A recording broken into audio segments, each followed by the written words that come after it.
አንዴ ቆይኝ እያልኩሽ እኮ ነው። አንዴ አዳምጪኝ እንጂ። ልቀቃት አንተ። ወግድ አንተ ወዲያ። ከሷ ነው ጉዳይ፣ ካንተ ጉዳይ የለኝ።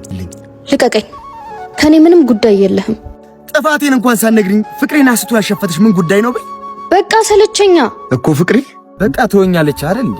ተወኝ ስትባል ለምን አትዋት? ምን ነው ደሜን ባታፈለው አንተው? ከሷ ነው ወግ ብያለሁ። ተወኝ። ባልቱ ምን ልታመጣ? ቴዲቶ፣ ህይወት፣ ስራ፣ አንተ ሁሉም ነገር በጣም ነው እሺ ስልችት ያለኝ። በቃ በእናትህ ተወኝ። ሁላ ከደጋ ደፋ ቀና ማለት ነው ለፍቅር ዝቅ ማለት በቁር ባህሩን መቃጠል ያሰለችሽ አለ። አዎ በጣም ሰልችቶኛል። ይልቅ የምትወደኝ ከሆነ የለውጥ መንገዴ ውስጥ እየገባህ መንገድ አትስጋብኝ። ተወኝ በቃ። ፍቅሬን ገፍተሽ የምትይዥበትን የለውጥ ጎዳናሽን እንኳን እስኪ ንገሪ። ኧረ ተይ አለሚ፣ ልወቅ።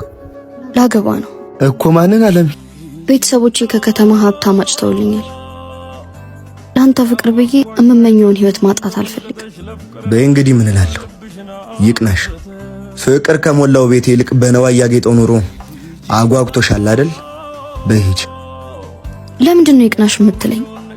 ትቼ ሲሄድ ከምርቃት ይልቅ ቁጣህ ነው ልክሽ እኮ። ለምን ብዬ አለሚ? አንቺን ሙላሽ ድላልሽ እንጂ እመከጂበት ጎዳና ይደላደልሽ። ክፉሽን ማየት አልወድም። ለፍቅርሽ ክብሬን መጣል የማያስቆጭ ይሙላልሽ። ሂጅ።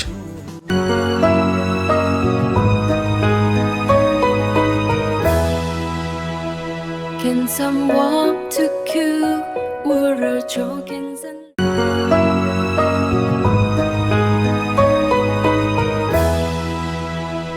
Can someone